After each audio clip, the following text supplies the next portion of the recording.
Ships at a distance have every man's wish on board. For some, they come in with the tide, and for others, they sail forever on the horizon, but never out of sight. That is the introduction to the first book that I ever read by a person of color. That book being Their Eyes Were Watching God, and the author, none other than the late, great Zora Neale Hurston. I was 14 years old when I first read that book, and I lived on the west side of Chicago in an economically and socially depressed community. The name of that community was Rockwell Gardens, and as you can see by this picture, there were no ships sailing anywhere near us. Now, the children that grew up in Rockwell Gardens, we were considered the forgotten ones. We were the children whose dreams were supposed to be deferred. But fortunately for me, that one book changed things. One book allowed me to look beyond the disparities of that community, out onto the horizon of my mind. That one book allowed me to visualize with my mind what I could not physically see with my eyes. And no, it's not magic. It's not rocket science. It is the simplistic power of a book to inspire change. Now, whenever I tell this story, I always let audiences know how I truly feel. How I wish that I can punctuate the ending of that story with the following phrase. And she lived happily ever after. The end. But unfortunately, I cannot. The truth is, there isn't a happy ending to that story. And as inspiring as that story may seem, that story is full of problems. Let's take, for example, the fact that I was 14 years old when I first read a book by a person of color, which means that I had already been in the school system for 8 years. So it took 8 years for me to read a book that made being a young black girl in America feel normal.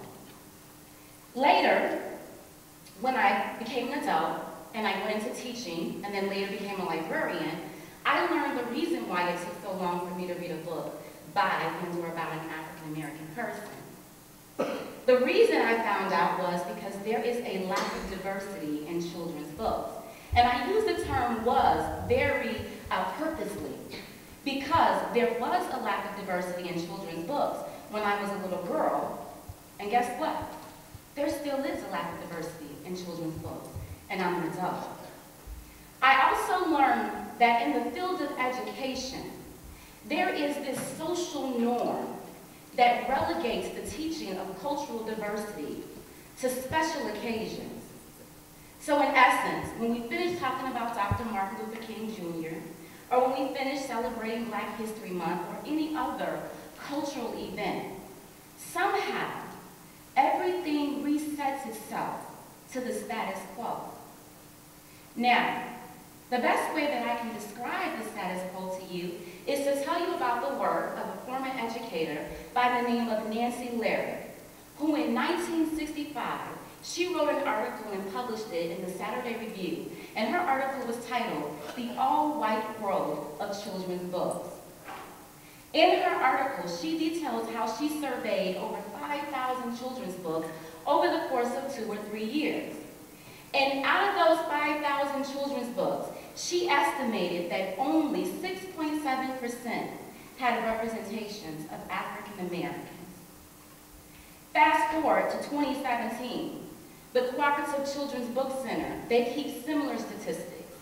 And in 2017, they received over 3,700 books from U.S. publishers of children's books, and they estimate, it is estimated that from their study, that only 9% have representations of African Americans.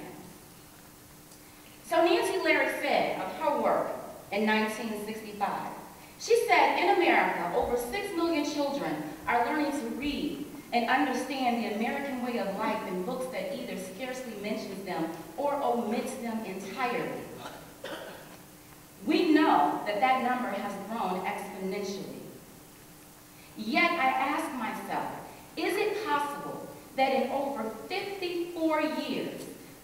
only managed to move the diversity margin with regards to African American and other cultural ethnicities by less than 2%, that would mean then that the status quo remains intact and that the status quo today is much the same as the status quo was over 60 years ago, when integration was supposed to be the law of the land, but yet African American children were being omitted and excluded from schools physically back then, much the same way that they are being excluded from schools textually today. How is that possible? Outside of the work of all of those who have advocated and who still are advocating for the need for more diversity in children's books. After Nancy Larry, people who have come like Rudine Sims Bishop, who argues that children need access to diverse books because those books serve as windows, mirrors, and sliding glass doors. Windows, because those books allow children to look outside of their own worlds, no matter how small those worlds may be. And they can look into the worlds of other people and see experiences of other people whose experiences may be different from their own. And mirrors, because those mirrors are self-affirming and they allow children to see their own reflection. And in seeing that own reflection, they know that yes, I too am a part of the American fabric. And sliding glass doors that allow them to move out of the confines of their own social status and go anywhere they possibly can imagine to go in this world. But 2%, outside of the work of Ellen O, an author, who launched the We Need Diverse Books campaign, Lee and Low Books, who endeavor to make sure all children have access to diverse content, but yet even they cannot compete with the status quo. So I asked myself, why are we still talking about diversity?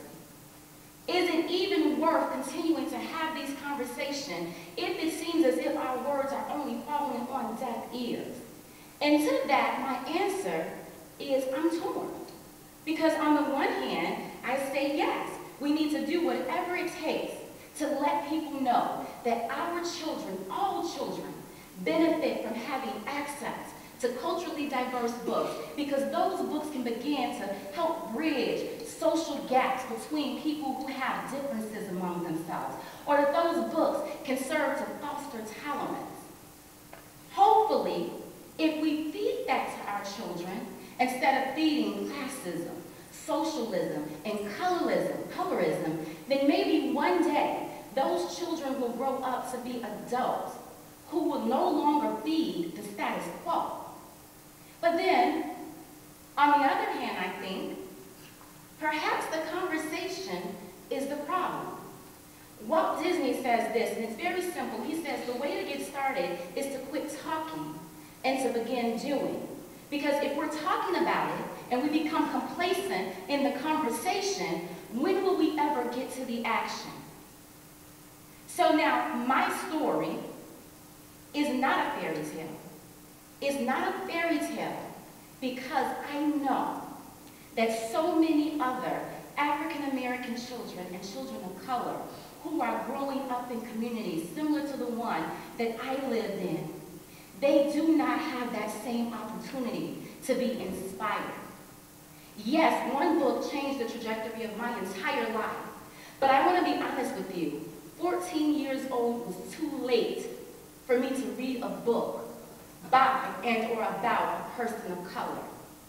And if we are really to tell the truth, today, by the age of 14, children living in certain communities will have already been impacted by gun violence, by bullying, or by any type of other social ill that's plaguing certain communities.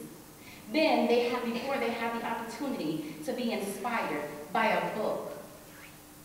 So, I'm here today to say to you, to ask you, what are you willing to do to challenge this status quo, to make sure that there is equity for everybody? How are you going to demand more from our social, political, and educational economies? Because if you are anything like me, and you believe that all children, that children are our future, then it is up to you, it is up to me, it's up to all of us to make sure that that future is intact for all children and not just some. Thank you.